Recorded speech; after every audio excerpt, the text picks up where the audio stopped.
Pronto. Vamos iniciar.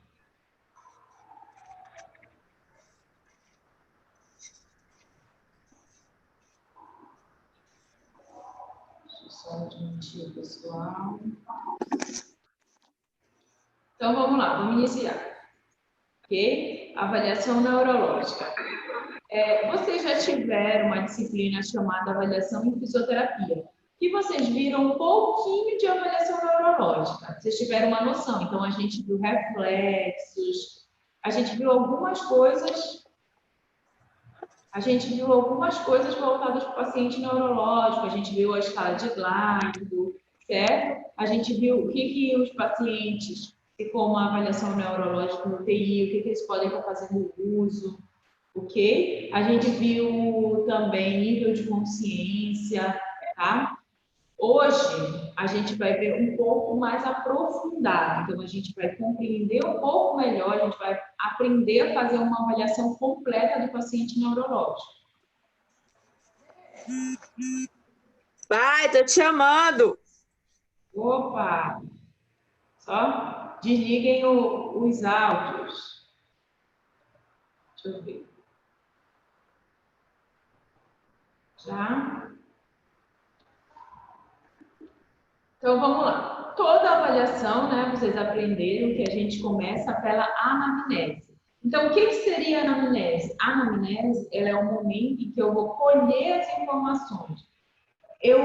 Primeiro, antes de eu ir para o exame físico, o que seria o exame físico? O exame físico é aquele momento em que eu vou palpar meu paciente, eu vou verificar a amplitude de movimento, então aquele momento em que eu entro em contato com o meu paciente, certo? A anamnese, ela vem antes do exame físico. Durante a anamnese,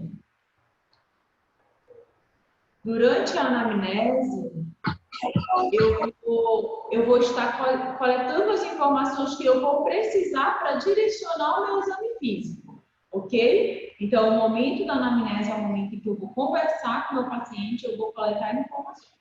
O paciente ele não pode falar, mas eu vou falar com o cuidador, aquela pessoa que acompanha ele por mais tempo, que poderia estar falando por ele. Então, quando a gente começa a anamnese, né, a gente tem alguns fatores que são primordiais quando a gente fala de avaliação neurológica. Um deles é a idade, tá? A idade, ela pode estar relacionada com algumas causas de problemas neurológicos. Então, é comum a gente ver um paciente de 15 anos tendo um AVC, tá? Eu vou falar AVC por enquanto, porque muitos não estão familiarizados ainda com AVE, tá? Mas saibam que atualmente a gente não usa mais a nomenclatura AVC, a gente usa AVE, acidente vascular encefálico, ok? Então, não é comum a gente ver um paciente de 15 anos que sofreu um AVC, mas é mais comum a gente ver um paciente de 80, 70 anos que tem fatores de risco ter um AVC? Sim, é mais comum, né? Então, a gente tem algumas patologias que elas têm tendência por uma certa faixa etária, ok? Aqui a gente tem alguns exemplos, tá? A epilepsia, a esclerose múltipla, doença de Huntington, que tem início durante a meia-idade. Aí a gente já tem mais a doença de Alzheimer, a doença de Parkinson, alguns tipos de tumores e acidentes vasculares cerebrais ou encefálicos em indivíduos mais idosos. Então, a gente tem essa questão da faixa etária quando a gente vai pensar em paciente. Gente, coloquem no mudo, por favor. Queixa principal, né? Então, a queixa principal, vocês também já viram que a queixa principal é aquilo que mais incomoda o meu paciente naquele momento. É o que naquele momento tem alterado as atividades de vida diária dele. É a queixa principal, o que mais ele pode ter muitas queixas, tá? Ele pode ser um paciente que chega com N alterações, mas eu preciso, naquele momento, focar na queixa principal dele. O que de primeiro eu preciso tentar tratar, tá? A gente sabe também que no paciente neurológico, a gente é só Só dou umas pausas de vez em quando, porque o pessoal está entrando e eu tenho que admitir, tá? Então, a gente precisa realmente pensar no paciente neurológico como aquele paciente que, é um paciente que chegou para mim e não está conseguindo mexer o braço direito, ele não consegue levantar. Então, de repente, a queixa principal dele naquele momento é que ele quer recuperar um movimento do braço direito. Mas a gente tem que pensar no paciente neurológico como um paciente que talvez ele não vá recuperar, tá? Então, a gente precisa ser bem claro com o paciente, tá bom? Com relação à queixa principal, a gente precisa saber que ela tem que ser o mais claro possível. Então, quando eu for anotar na minha ficha de avaliação, a gente vai ver na aula prática a ficha de avaliação. Eu tenho um modelo de ficha que eu trago para vocês, tá? E aí vocês, na aula prática, vão tentar preencher ele. A gente faz uma dinâmica bem legal, ok? E aí a gente vai tentar preencher essa ficha de avaliação. Ela precisa ser o mais claramente possível a queixa principal. Então, se ele me disse, eu não consigo levantar meu braço. Então, eu vou botar lá na queixa principal, paciente relatou que não consegue levantar o braço. Ok? Se eu fosse falar de uma forma mais técnica, paciente tem plegia de membro superior direito. Ok? Então, paciente com plegia de membro superior direito. Ou paresia, se ele tiver apenas uma redução, tá? Ele precisa ter o paciente ele já precisa chegar com um diagnóstico correto, tá? Eu preciso descrever a natureza do problema em uma palavra ou frase, então ela precisa ser curta. Não é aquele momento que eu vou contar a história da doença. É aquele momento que eu vou só relatar a queixa principal. Tá? Geralmente, quando a gente pensa no paciente neurológico, é um paciente que chega com queixa de confusão, de tontura, de fraqueza, de alteração de movimento, por exemplo, esse exemplo que eu dei para vocês, né, do paciente não conseguir levantar o braço, ok?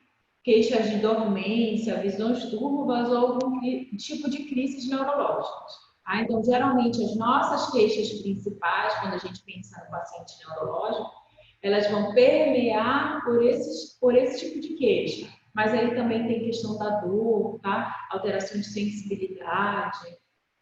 São queixas geralmente neurológicas.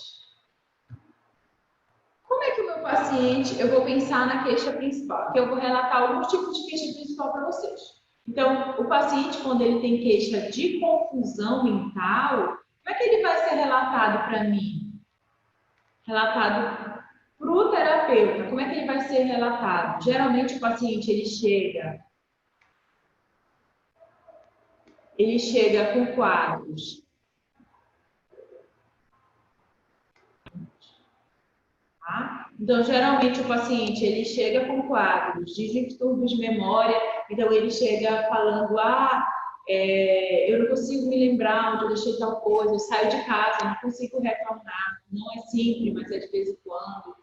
Ele tem capacidade de se perder facilmente. Ele não consegue compreender ou produzir linguagem escrita ou falada. Então, é aquele paciente que ele está conversando com um familiar, mas ele não consegue compreender o que a pessoa está falando. A pessoa está explicando e ele não está compreendendo. Tem problema com números, julgamento, ele tem julgamento inadequado. O que seria esse julgamento inadequado? Então, um exemplo, eu estou andando, caminhando na rua, e eu vejo um buraco. Qual seria o meu julgamento com relação àquilo? Tá? Lembrando que eu tenho todos os meus movimentos preservados. Então, seria, de repente, pular o buraco, elevar a perna, ir pelas laterais, esse seria um julgamento adequado. Tá? O julgamento inadequado, pisar em cima do buraco, me jogar dentro do buraco, ok? Esse seria, ou então ficar parado, sem saber o que fazer, tá? Então, esse seria julgamentos inadequados. E o meu paciente também pode ter queixas de alteração de personalidade. Lembra quando a gente falou lá na nossa revisão que a gente tem várias vias, várias áreas do nosso encéfalo, né?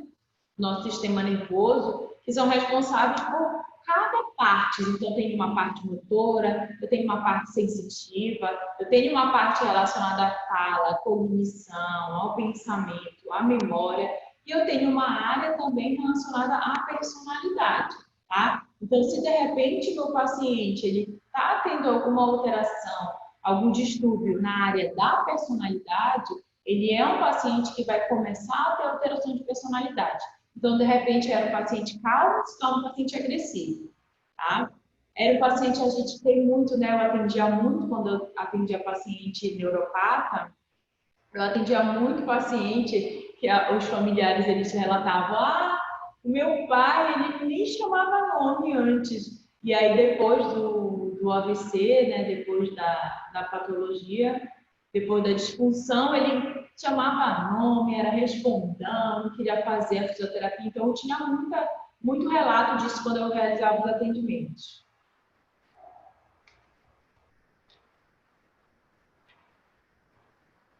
Outra queixa principal é a tortura, né? Então, como é que ela chega para mim? Chega como o meu paciente me relata como uma vertigem, como desequilíbrio ou uma pré-síncope. O que é essa pré-síncope? É a sensação de desmaio, tá? Isso acontece muito com o paciente que tem alteração vestibular ou labiríntica. Tá? Então, a gente tem muitos pacientes. Eu inclusive, já atendi paciente idoso que não tinha nenhum problema neurológico, ok? Não teve nenhuma patologia neurológica em si, que ela era uma paciente que fazia tratamento com artrose de joelho, mas ela reclamava da labirintite. E aí ela já tinha ido no médico, e o médico recomendou que ela parasse o medicamento, porque não tinha mais jeito, era da idade, tá? Então aquilo incomodava muito ela, aquela sensação de vertigem, de desequilíbrio, e a gente tentava trabalhar. Eu não tenho capacitação nessa área, tá? De reabilitação vestibular, mas a gente tentava combinar as técnicas. Então, quando a gente fazia treino de marcha, a gente tentava fazer essa questão, né? Tentar combinar as técnicas vestibulares para a gente tentar fazer uma combinação de tratamento, tá? Mas ela fazia o tratamento com a fuma, um tratamento voltado só para reabilitação vestibular, tá bom? E aí eu complementava nas minhas sessões de fisioterapia. Então, geralmente são pacientes que têm alterações vestibulares que chegam para mim com essas queixas de tontura, desequilíbrio, vertigem, sensação de desmaio, que é pressão. Uma queixa principal que é o boom da reabilitação neurológica, tá? Então, são as queixas de fraquezas musculares, tá? Então, nosso paciente, ele chega com queixa de perda de força muscular, então, aquele paciente que diz, é como se eu tentasse levantar o meu braço para tocar na cabeça, um exemplo, tá, gente?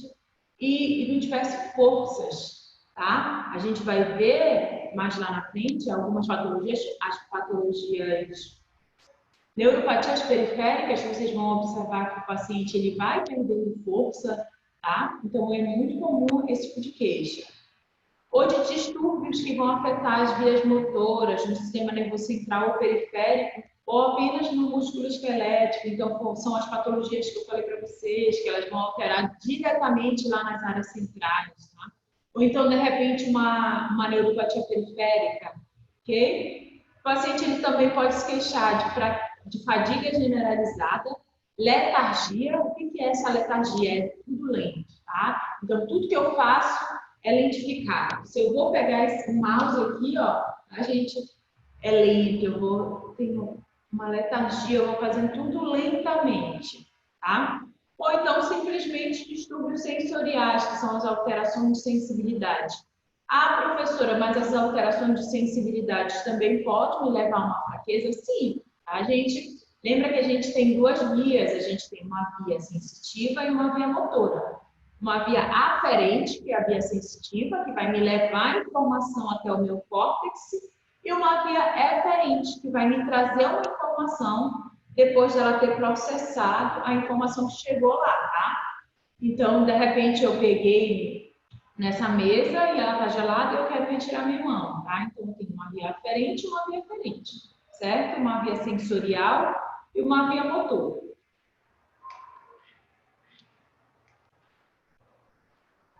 Meu paciente também pode ter alterações de movimento, então aí eu vou ter movimentos anormais, dentre eles eu posso ter tremor, É muito comum no paciente de Parkinson, a gente vai entender lá na patologia por que esse tremor ele acontece, tá? A gente pode ter a coreia, esses são movimentos involuntários, tá, gente? A gente vai ver mais lá na frente. A gente pode ter a apetose, tá? Um é um movimento involuntário, mas lentificado, e outro é um movimento involuntário, mas um movimento um pouco mais rápido, um pouco mais breve. A gente tem a mioclonia e a fasciculação. O que é essa mioclonia e essa fasciculação? É quando eu tenho contração muscular e eu tenho movimento, ok? Na mioclonia eu tenho a contração, exemplo aqui. Um exemplo, tá? Então eu tenho aqui contração de bíceps, ok? E eu tenho movimento. A gente chama de mioclonia. Mas se de repente eu só tenho o movimento do bíceps e não tenho o movimento do membro, eu chamo de fasciculação. Tá? Isso daí a gente vai compreender um pouquinho melhor na nossa aula prática, porque eu trago alguns vídeos para mostrar para vocês, tá bom? Eu posso também ter o meu paciente chegando para mim relatando dormência. Então, o paciente ele não sabe o que é hipoestesia, hiperestesia, parestesia. Ele chega para mim relatando como uma dormência. Ah, você já deve ter visto alguém falar: ah, eu tô com uma dormência na minha mão, eu não sei o que é. Toda vez que vocês virem alguém relatando dormência, pensem logo no sistema nervoso, tá? Ah, vou pensar logo no central? Não, às vezes é periférico. Então, quando a gente tem aqui a ruptura do carpo, geralmente o paciente relata dormência na mão. Por quê? Porque eu tenho compressão de nervo. Quando eu tenho aqui a síndrome do túnel do carpo. Então, eu tenho compressão de nervo. Nervo está relacionado ao sistema nervoso? Sim, ao sistema nervoso periférico. Ok? Então, se eu tenho nervo comprimido, eu tenho dormência, eu tenho fraqueza, tá? Então, o meu paciente, ele geralmente chega para ti e fala que ele tem dormência. Tá? Então, o que seria dormência? Seria qualquer distúrbio sensorial. Dentre eles, a gente pode ter a hipoestesia, tá, gente? Aqui, ó.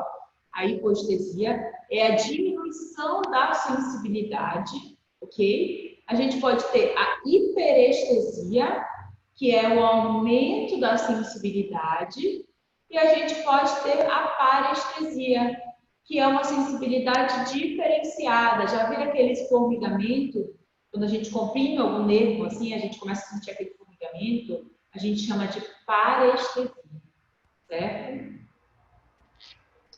Algumas outras queixas, mas não tão importantes para a gente, tá? A gente tem uma área da fisioterapia, que é uma área recente, não tão recente assim, ela era mais recente quando eu tinha me formado, tá? Ela era bem novinha quando eu me formei, há 7 anos atrás.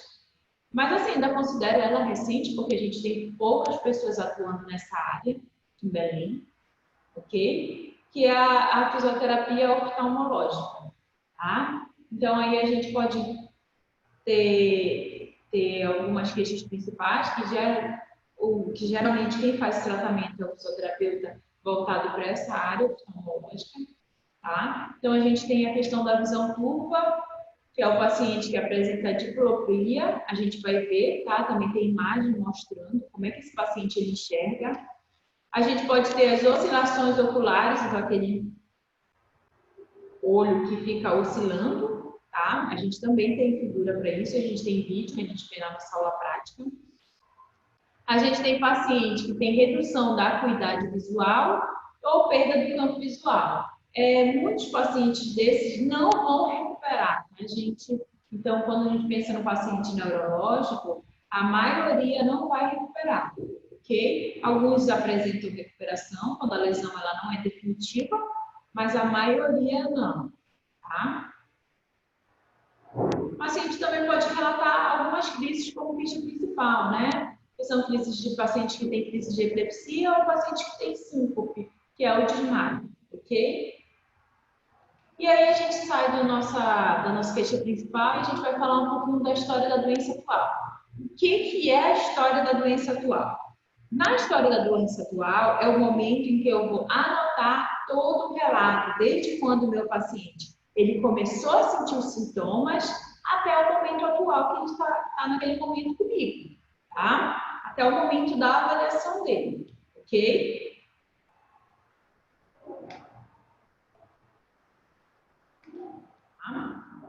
Então, a história da doença atual, ela deve me fornecer uma descrição detalhada da queixa principal.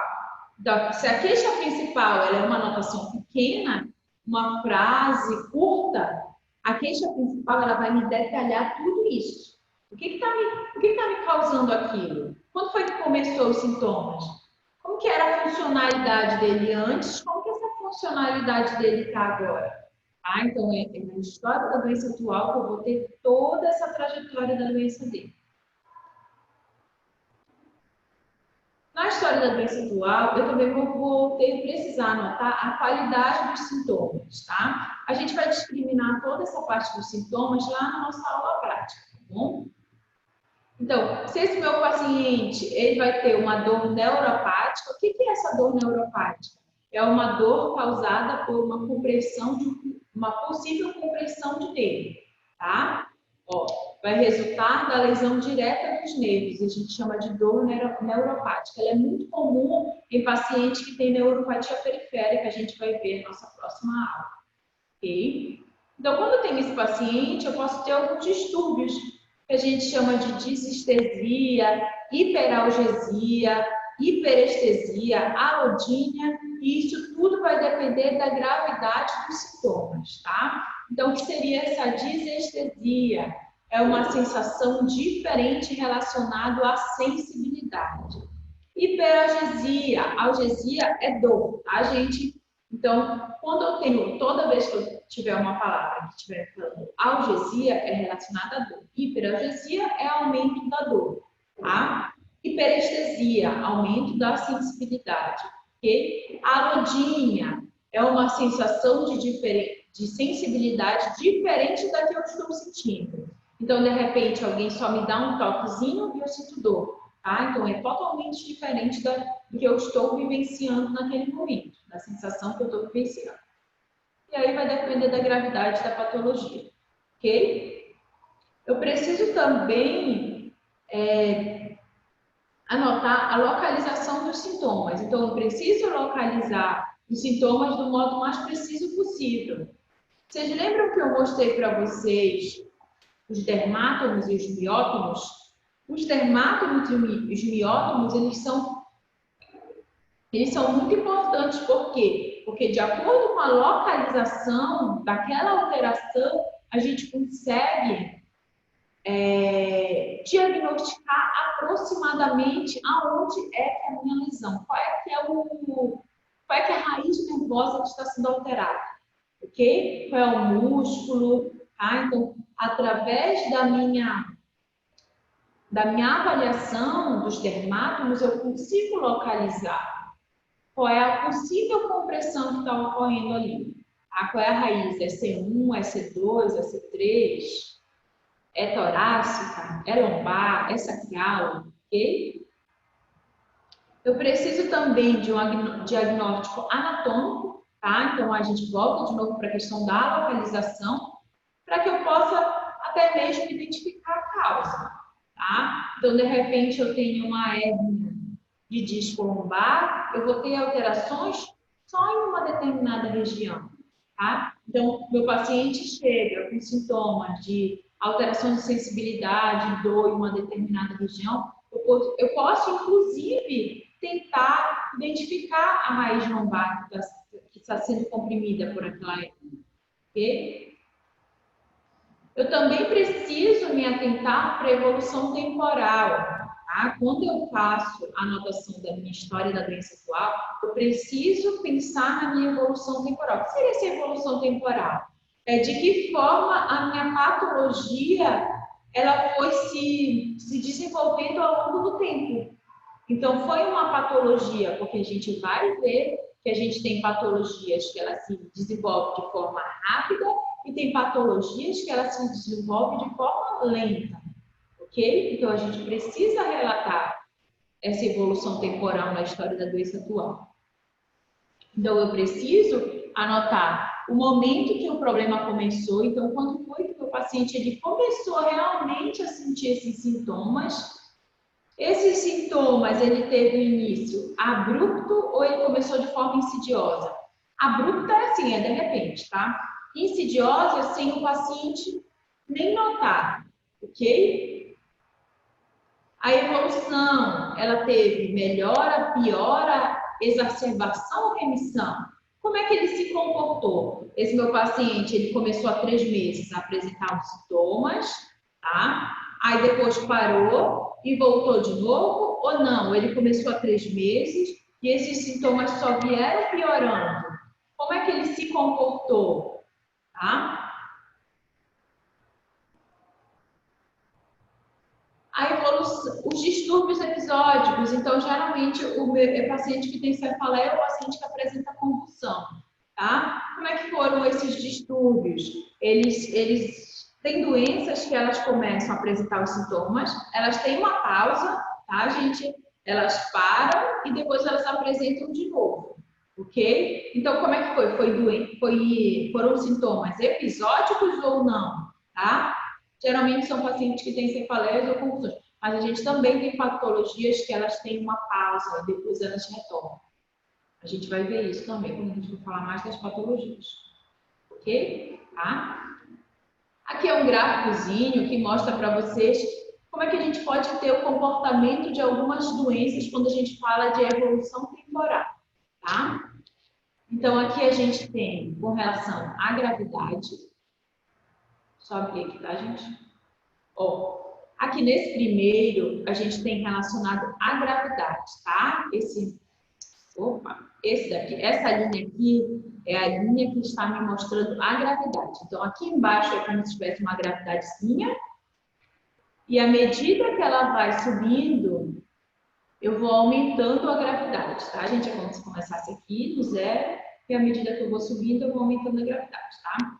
Essa linha de baixo aqui, esse setinho de baixo, é o tempo. É como se fosse o tempo passando. Olha, aqui é como se fosse 0 dias, 1, 2, 3, 4, ok? É como se fosse o tempo passando, tá? Então, vamos entender um pouquinho como é que funcionam algumas patologias. A gente não vai falar da patologia, a gente vai falar da diferença de comportamento com relação à evolução temporal, tá? Então, o AVC, o AVE, o acidente vascular encefálico, tá? Ele é uma patologia que ela começa com uma gravidade elevada, tá, gente? A gente vai falar, gente, do padrão, tá? A gente sabe que tem pacientes que têm AVE, que são AVEs muito pequenos, o paciente não tem uma gravidade elevada, às vezes não precisa nem internar, tá bom? Mas a gente vai falar de um padrão, de uma doença padrão, ok? Então, vamos pensar aqui um AVE extenso, tá? Ok? Então, o paciente, ele tem uma gravidade elevada num curto espaço de tempo, ok? Mas essa gravidade, se o paciente não evoluir a óbito, essa minha gravidade, ela tende o quê? A diminuir. Ele vai virar um paciente... Opa!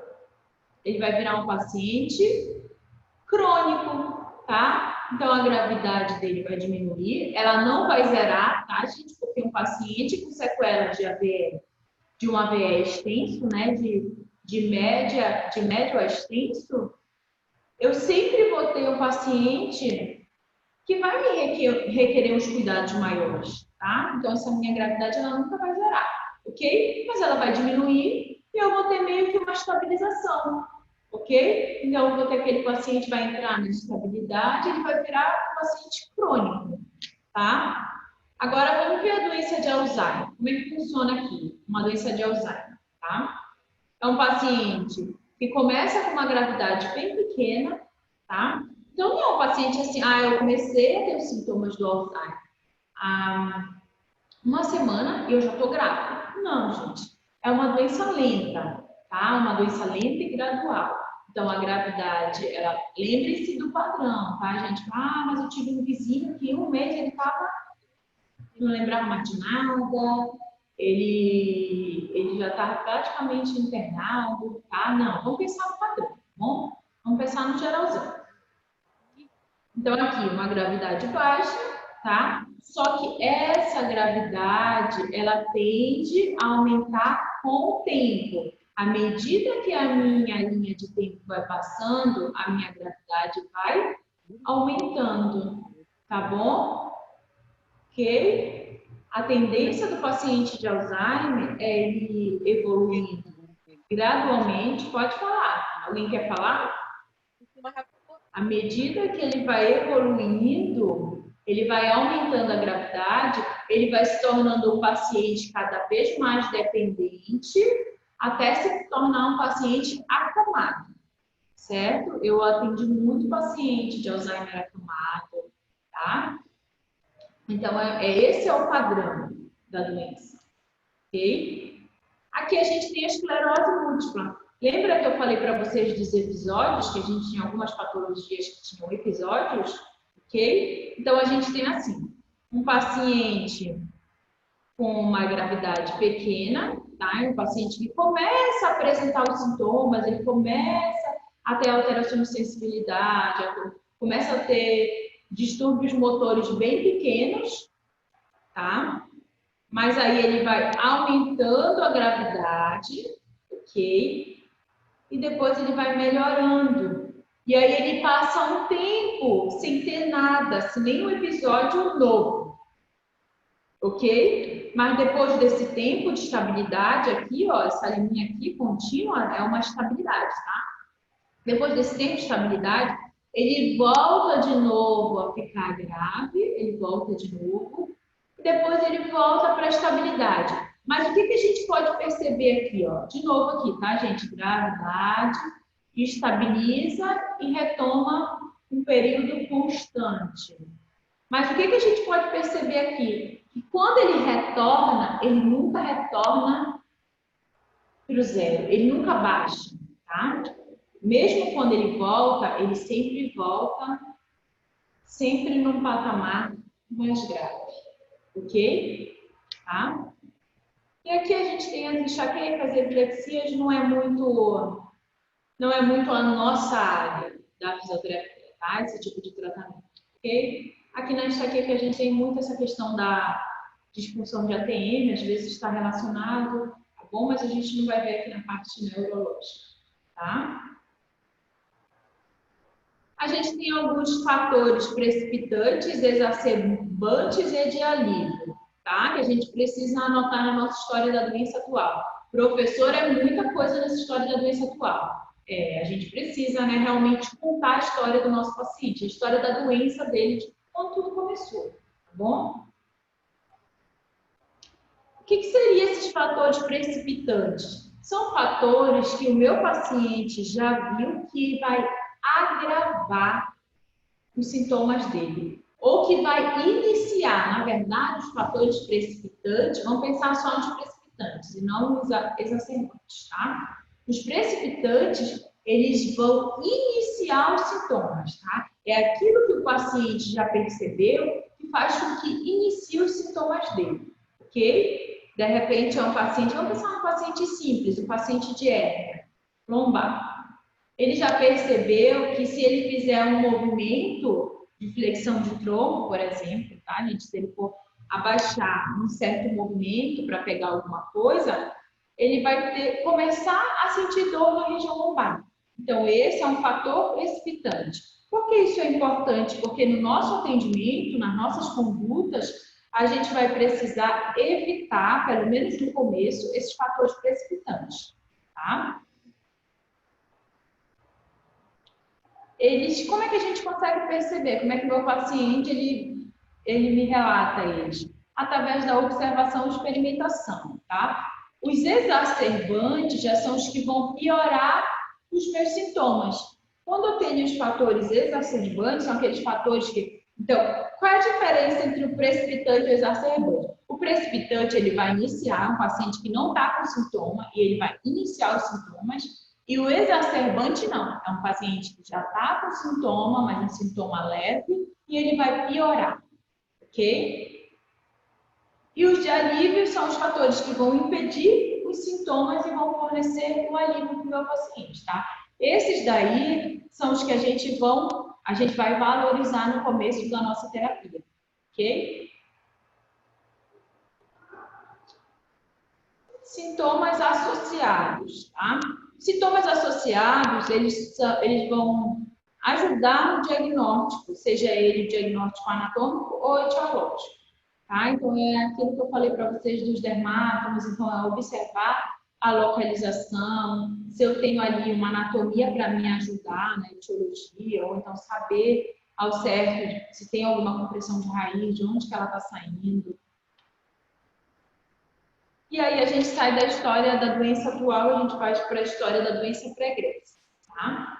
Na história da doença pregressa, a gente vai falar das condições pré-existentes. Se o paciente ele tem alguma doença neurológica, tá? Dele, tá, gente? Tá? Então, são condições pré-existentes que podem predispor a uma doença neurológica, tá? Algumas cirurgias, tá? Isso aqui a gente vai falar bem brevemente, tá bom? Então, a gente tem algumas cirurgias que podem complicar e fazer com que o paciente venha a ter um acidente vascular encefálico, tá? A gente vai falar isso, neuropatia, tá? Então, a gente tem algumas neuropatias por aprisionamento de nervos que podem complicar a questão da movimentação, tá? Pode vir a exacerbar, ok?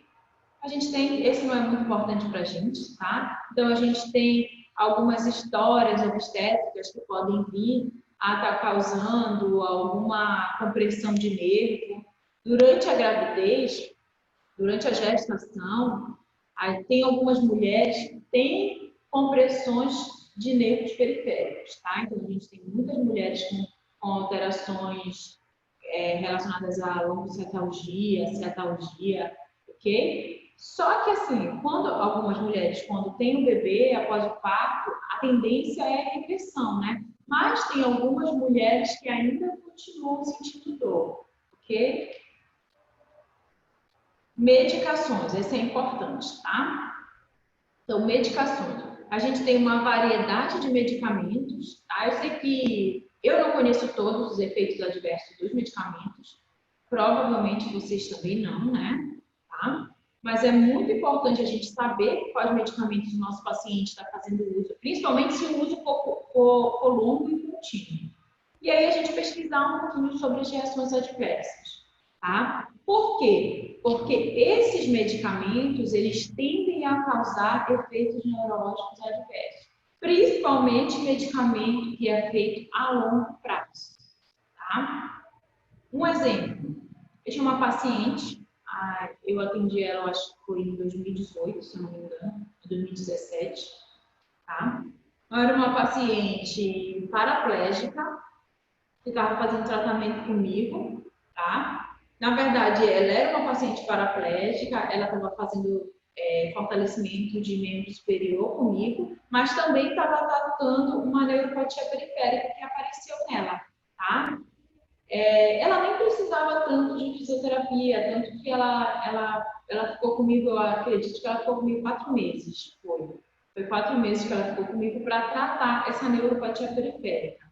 Por quê? Apesar dela ser paraplégica, ela era totalmente funcional. Então, ela morava sozinha, ela saía sozinha na rua, ela fazia comida, a casa dela, ela se deslocava perfeitamente. Então, ela nem precisava de fisioterapia. Tá? Ela precisou só ir no início, quando ela teve o acidente, ela teve TLM, e ela ficou paraplégica, né, um acidente de bicicleta, e ela precisou só no começo, mas até o tempo que eu atendi ela não precisava mais. Ela precisou naquele momento, porque ela sentia muita dor no membro superior e ela não estava conseguindo se deslocar, ela não estava conseguindo ser funcional porque ela não conseguia se deslocar na cadeira de rodas porque o ombro dela doía muito, tá, gente? Ela tinha muita dor e começou a sentir fraqueza, então ela começou a ficar com o membro superior fraco, tá? Então a gente começou o tratamento.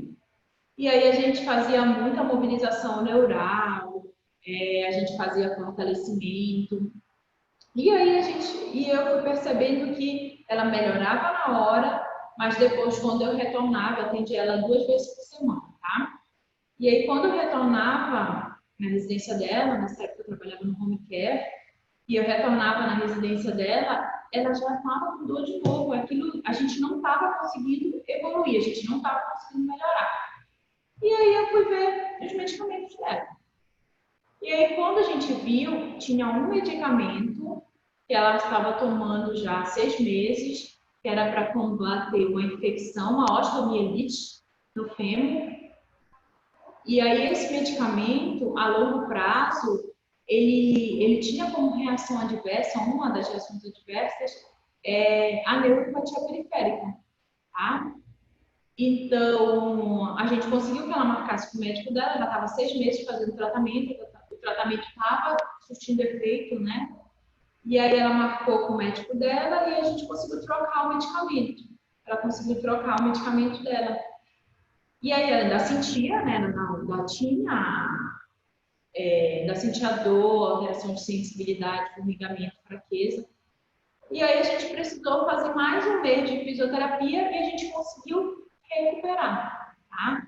A paciente, ela não sentiu mais nada, certo? E aí ela conseguiu, ela teve alta, eu dei alta para ela, ela não precisava mais de mim, tá? Então, assim, por isso que por que esse exemplo? Porque é importante, porque se eu ficasse com ela, a gente ia ficar ali, tratando, e a fisioterapia não ia dar jeito só naquela hora, mas depois ia voltar, tá bom? Então, a gente precisou realmente investigar a causa de tudo, tá? Não tinha lógica ela estar apresentando essa neuropatia, já que ela já vinha há anos fazendo tudo que ela fazia, ok? Então, a explicação realmente foi uma reação adversa ao medicamento, medicamento que ela usou por muito tempo, tá? A gente pode ter algumas medicações também, voltando aqui, tá, para o slide, a gente pode ter algumas medicações que vão me causar alterações, confusão mental, tá? Ou até mesmo coma. Algumas medicações que podem me causar cefaleia, ataxia importante, tá? O que é ataxia? Movimentos involuntários, movimentos errados. A gente vai falar disso nas cerebelopatias. Ela pode me causar distúrbios neuromusculares ou até mesmo crises convulsivas, tá? Então, é importante realmente a gente investigar essa questão dos medicamentos, principalmente pacientes que fazem uso contínuo de medicamento. Esse aqui não é tão importante, tá, gente? Ok? Não é mais tão importante, então aqui, só para a gente, a título de curiosidade, né? Algumas vacinas que às vezes a pessoa não faz, que elas podem estar associadas a encefalite, mielite, algumas mielites autoimunes pós-vacinação, ok? Não é tão importante, tá? Esse daqui é importante. Bom, vamos fazer uma pausa para falar melhor dele. A questão da dieta, tá? Então, existem algumas patologias que elas podem vir a se manifestar por deficiências ou excessos dietéticos, tá? O que seria esse? Deficiência de alguma vitamina, excesso de alguma vitamina. Então, a gente precisa realmente atentar para essa questão da dieta, da alimentação também, tá? Apesar de que a gente não vai fazer um acompanhamento nutricional, mas, de repente, lembra do acompanhamento NUT, que a gente até conversou, né? A gente falou na nossa aula passada, tá? Quando a gente falou de funhavida, vocês questionaram a questão do atendimento NUT, que a gente faz muito atendimento com TO, com fono, tá? Entre outros, psicólogo, psicopedagogo, quando a gente fala da criança, tá? Mas a gente também não pode esquecer da questão do adulto também. Então, de repente, é um paciente que precisa de um acompanhamento nutricional e a gente pode estar encaminhando, tá? Se a gente achar que o nosso paciente ele precisa de algum outro acompanhamento, sem ser a fisioterapia, a gente também pode estar encaminhando, tá? A gente tem a deficiência da vitamina B1, que é a tiamina, é responsável pela síndrome de Wenhart, tá?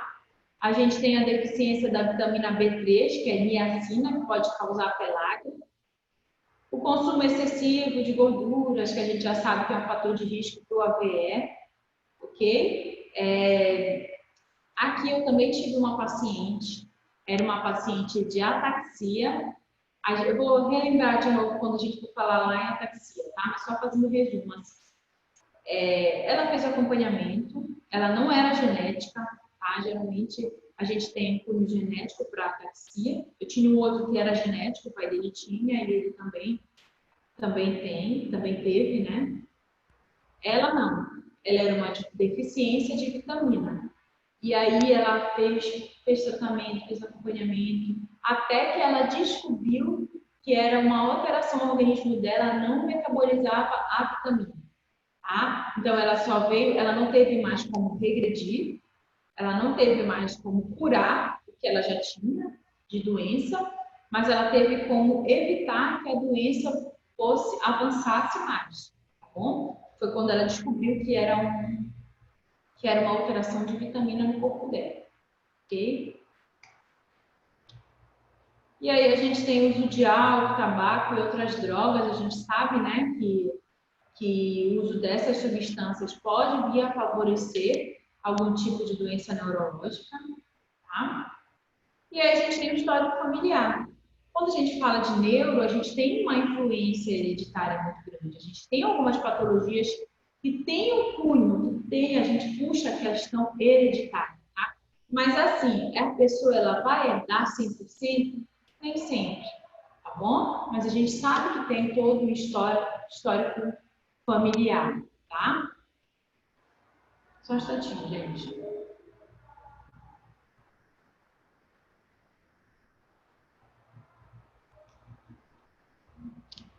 Diversas doenças neurológicas, elas são herdadas, né? Então, a gente tem a questão de vem de pai para filho, tá? Pai para filho, quando eu me refiro, é dos pais, tá? Não só do pai, tá? Então, a gente tem, de novo, a doença de Huntington, doença de Wilson, a distrofia muscular progressiva de Duchenne, tá? Essa daqui é bem comum. Quando eu atendia neuro no consultório, eu peguei muito, tá? Eu peguei muita criança de Duchenne, adolescente, tá bom? E a gente vai falar dela também, lá na frente. A história social, né? A gente, ela é importante, sim, mas ela não é tão importante quanto as outras, tá bom? Então, a gente precisa, assim, saber um pouquinho sobre a educação e a ocupação do paciente. Eu uso a história social mais para saber a questão dos recursos, a questão de, quando a gente pensa no paciente neurológico, né? A gente pensa em recursos, a questão de adaptação, até mesmo do ambiente domiciliar, né? Como é que esse meu paciente ele vai ter recursos financeiros para arcar com toda uma adaptação dentro de casa, tá? Ou não, eu preciso de adaptações mais acessíveis, tá bom? A questão da interpretação do desempenho cognitivo não é tão importante, tá? Só se meu paciente tiver alterações cognitivas, algumas doenças sexualmente transmissíveis que têm um cunho neurológico, tá? E a questão das áreas geográficas. Que também não é tão importante, tá? Por que eu trago a questão da revisão dos sistemas? Porque quando a gente pensa no paciente neurológico, vocês vão ver isso muito na prática, tá? Quando a gente pensa no paciente neurológico, a gente não vai pensar só na cabeça, movimento, sensibilidade. Pronto. Não. Quando a gente pensa no paciente neurológico, a gente tem que pensar em tudo. Por quê? Porque o paciente neurológico, lembra que eu falei para vocês que a gente tem sistema nervoso central, a gente tem periférico, a gente tem o autônomo? Então, muitas das vezes, o nosso paciente neurológico, ele vem com alteração do sistema nervoso autônomo.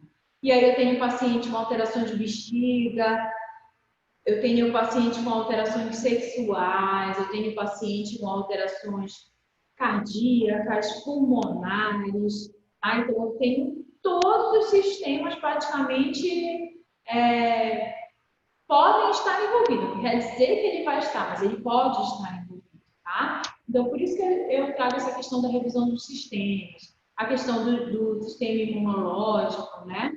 A gente tem algumas doenças aí, como HIV, toxoplasmose, alguns tumores, o linfoma, que pode afetar o sistema nervoso também, tá? A gente tem o hematológico, né? O hematológico relacionado ao sangue, tá? Circulação. A gente tem o endócrino, aí a gente tem diabetes. A gente tem alguns pacientes que podem vir a ter lesões de pele, mas é menos comum, tá, gente? A gente tem alterações nos olhos, nas orelhas, nariz, garganta. Por exemplo, a rigidez de nuca, que é uma característica da meningite, tá? Aí eu falei para vocês, posso ter cardiovascular, respiratório, gastrointestinal, a gente tem bastante do gastrointestinal, envolvimento, tá? Gênito urinário, que é o urinário, ok? A parte sexual também, tá?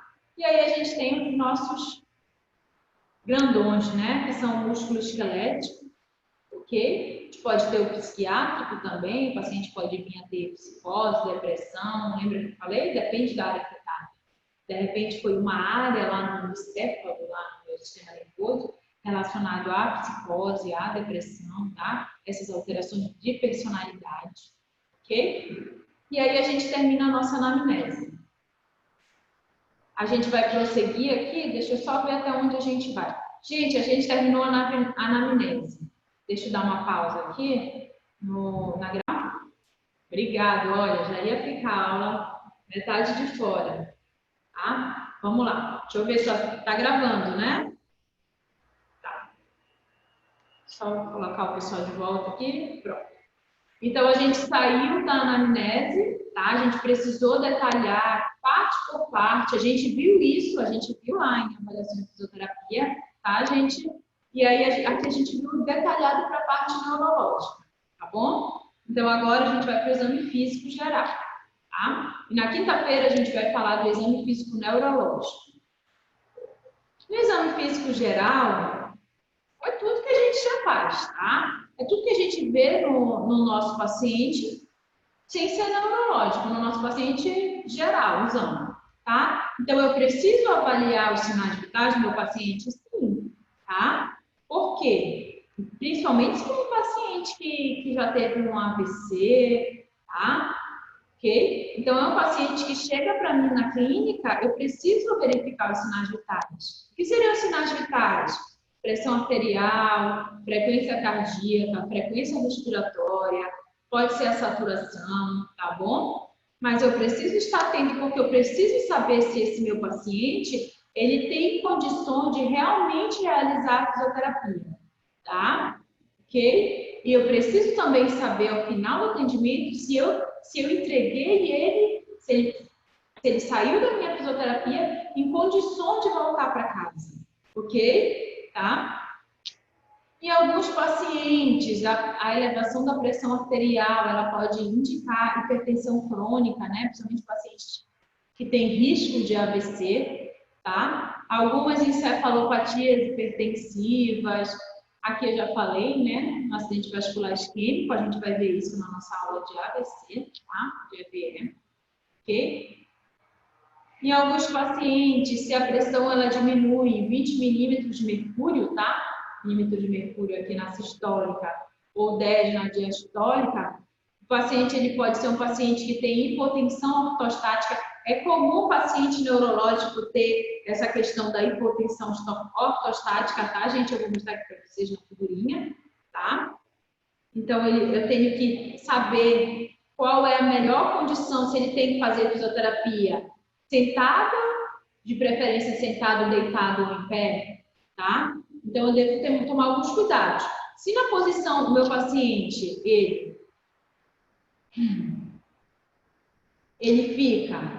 ele tem hipotensão na posição ortostática, eu preciso tomar cuidado, tá? Eu posso fazer com ele em pé? Posso, mas eu só preciso tomar cuidado. Porque é um paciente que ele pode, de repente, a pressão pode baixar, ele pode ter um desmaio, tá? E aí ele pode se machucar, ele pode bater a cabeça, enfim, pode acontecer um monte de coisa, tá bom? Então, assim, eu posso fazer, só que sempre com muito cuidado, tá? Não deixar o paciente fazendo sozinho. Se é um paciente que tem risco de hipotensão ortostática, eu preciso me posicionar próximo dele, precisa ter uma cadeira perto dele, tá? E de preferência realizar o tratamento com ele na posição sentada ou deitada, tá? Eu sei que às vezes a gente precisa ficar em pé e realmente esses pacientes precisam fazer a bipedestação, tá? Mas assim, tomar cuidado, ok? Pulso, frequência cardíaca, tá?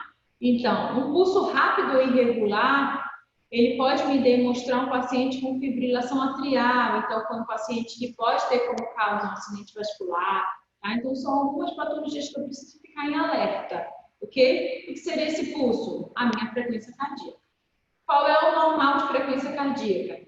De 60 a 100, tá? Batimentos por minuto, ok?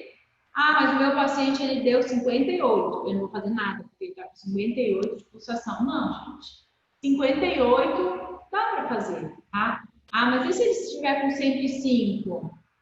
Dá para fazer também. Só que aí eu preciso, de repente, ficar em observação, né? Ver se a feição dele tá boa, tá? Se ele não tem algum sintoma, algum sinal de que está passando mal, ok? E, de repente, verificar durante o tratamento, tá?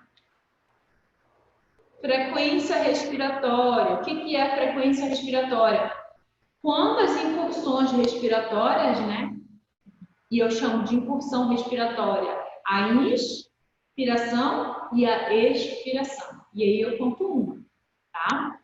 Qual é o normal, professora? De 12 a 20. Lembrando que a gente tolera, tá? A gente tem uma tolerância, tá? Esse é o padrão, mas se de repente meu paciente está 22, ele pode estar cansado, ele pode estar nervoso, tá? Tudo isso a gente precisa saber avaliar. A gente não precisa sim ser, tá? Fechado. Mas a gente, de repente, o meu paciente está com uma frequência cardíaca um pouco mais elevada.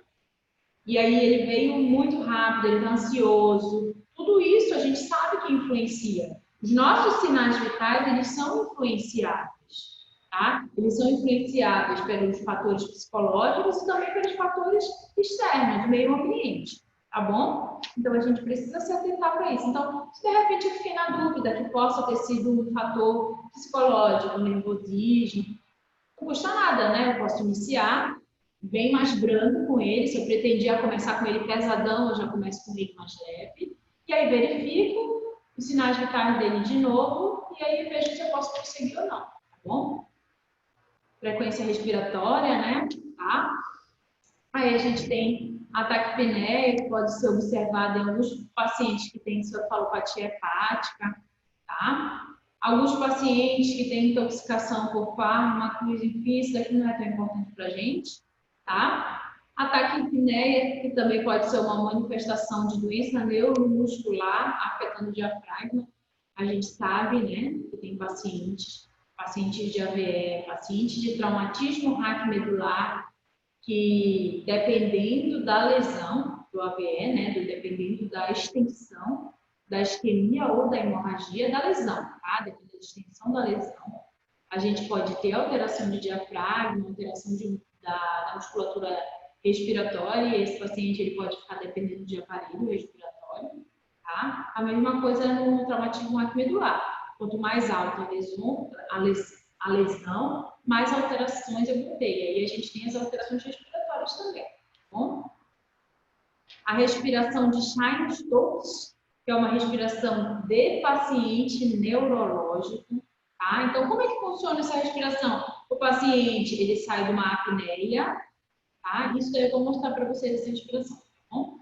Ele sai de uma apneia, respira normal, eupneico, que a gente chama quando o paciente ele respira, tem uma frequência respiratória normal, tá? Então ele vai para o eupneico, depois ele fica taquipneico, a frequência respiratória dele vai lá para cima, tá? Depois ele para de respirar, ele faz uma apneia por um tempo e depois volta tudo de novo. Então isso é um padrão neurológico, tá? Essa respiração é uma respiração de padrão neurológico, tá? Vamos voltar aqui rapidinho.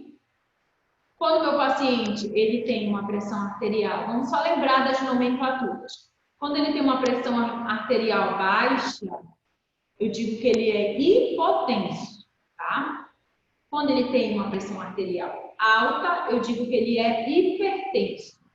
Então, até 14 por 9, ele é normal, tá? Tem alguns que a gente viu lá na nossa aula de avaliação, né? Que a gente chama de pré-hipertenso, tá? Mas até 130 por 90, eu digo que ele é normal, tá? acima de 140, eu digo que ele é hipertenso, ok? Com relação à frequência cardíaca, ao pulso, eu digo que o meu paciente ele é bradicárdico, quando ele tem uma frequência cardíaca menor que 60, e eu digo que ele é taquicárdico, quando ele tem uma frequência cardíaca acima de 100 batimentos por minuto.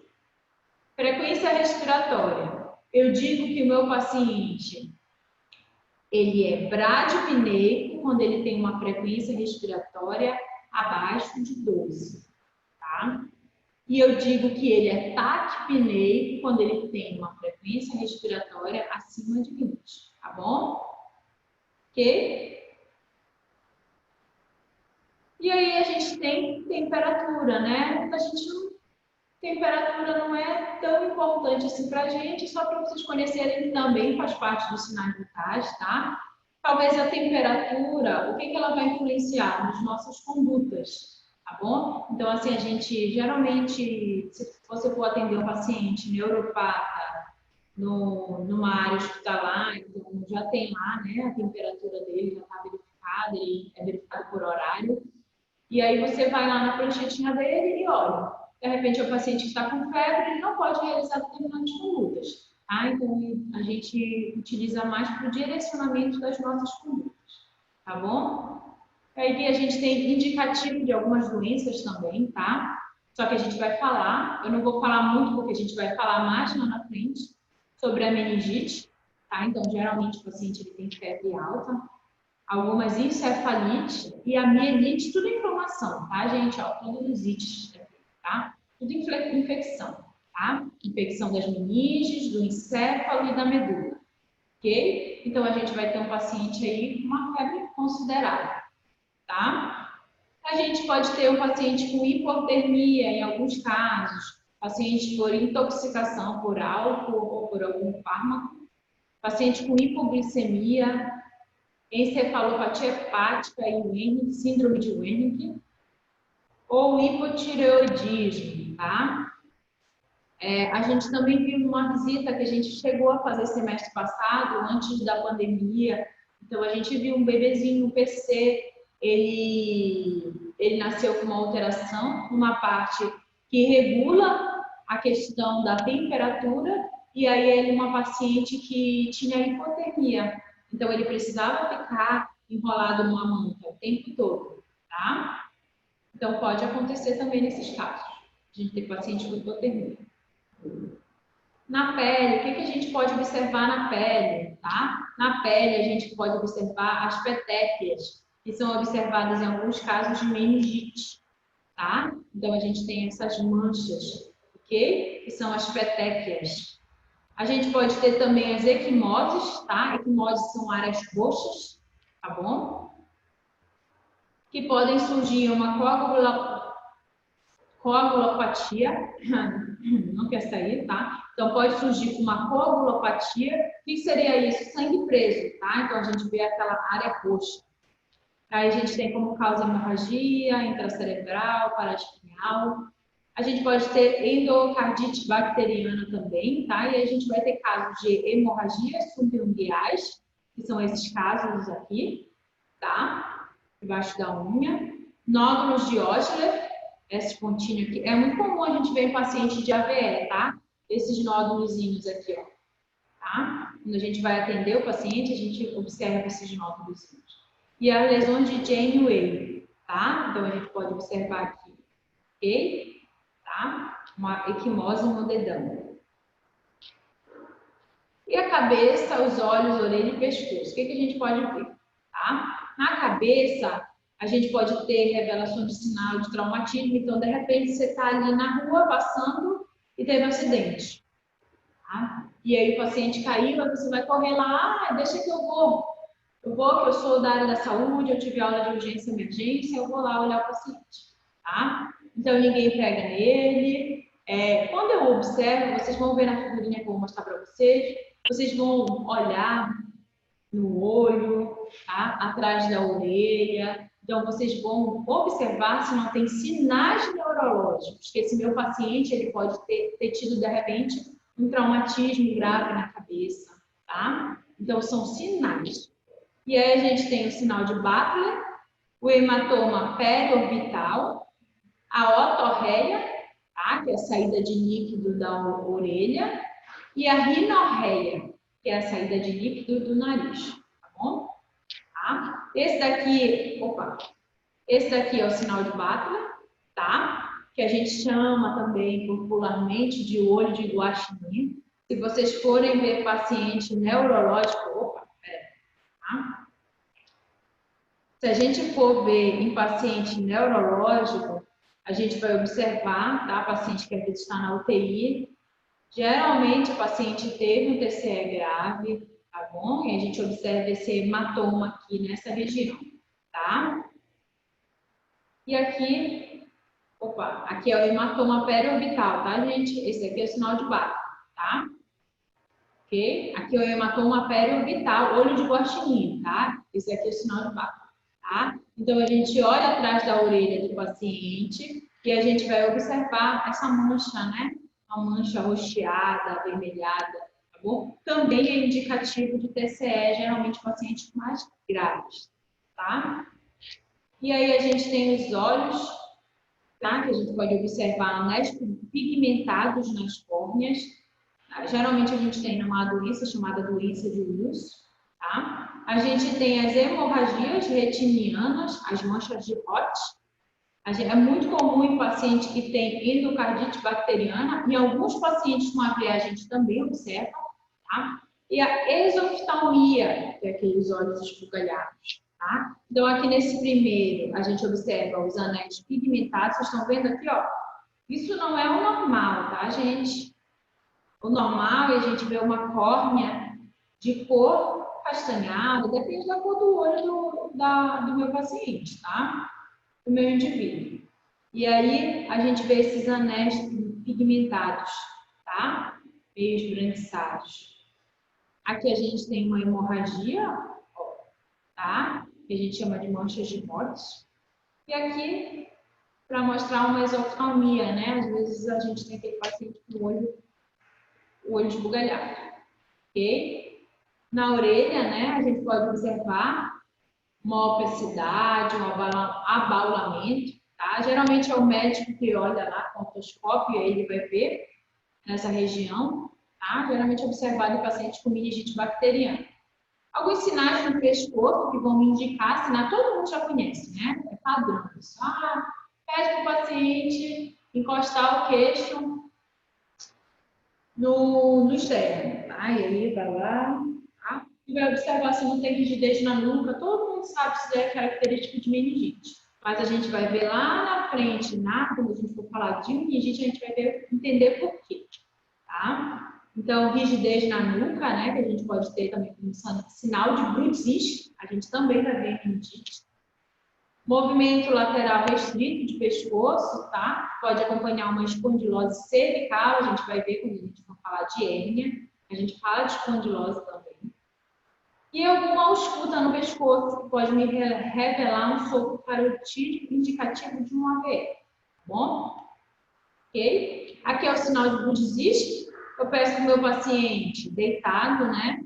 Encostar o queixo na região do externo, tá? Ele pode até conseguir fazer, mas ele vai compensar com a flexão do membro inferior, porque a gente sabe que a gente tem cadeias aqui ligando. Vocês lembram lá de cadeias musculares, tá? Então, para ele encostar, ele vai compensar com a flexão de joelho, ok? Tá? Ou então ele não vai conseguir realizar. Se ele estiver em pé, também não vai conseguir realizar.